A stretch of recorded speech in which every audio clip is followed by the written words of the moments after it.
Welcome to our channel. Today we how to authorize a new password in Wells Fargo Online. Easy tutorial step by step clearly.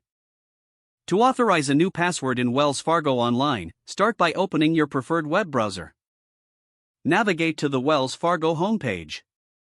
Enter your existing username and password in the designated fields. Click the Sign On button to access your account. Once logged in, look for the Profile option usually found in the upper right corner of the page. Click on Profile to access your account settings. Choose Security Questions and Password from the options available. You will see an option to change your password. Click on Change Password to begin the process. Enter your current password in the first field. Next, type your new password in the second field. Make sure your new password meets the security requirements outlined on the page. Re-enter your new password in the third field to confirm it. When finished, click the Submit button at the bottom of the page. After successfully submitting, you will receive a confirmation message. Log out of your account and then log back in using your new password to ensure it works correctly.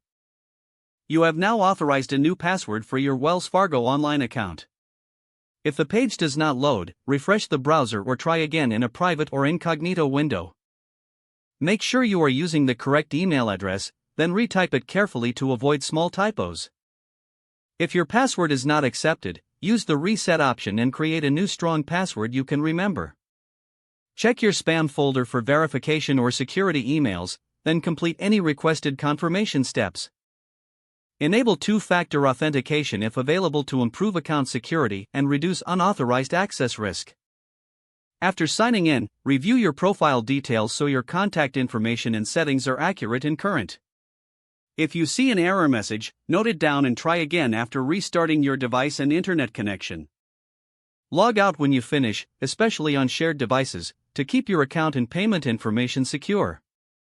If the page does not load, refresh the browser or try again in a private or incognito window. Make sure you are using the correct email address, then retype it carefully to avoid small typos. If your password is not accepted, use the Reset option and create a new strong password you can remember. Don't forget to like this video and subscribe to our channel for more step-by-step tech guides.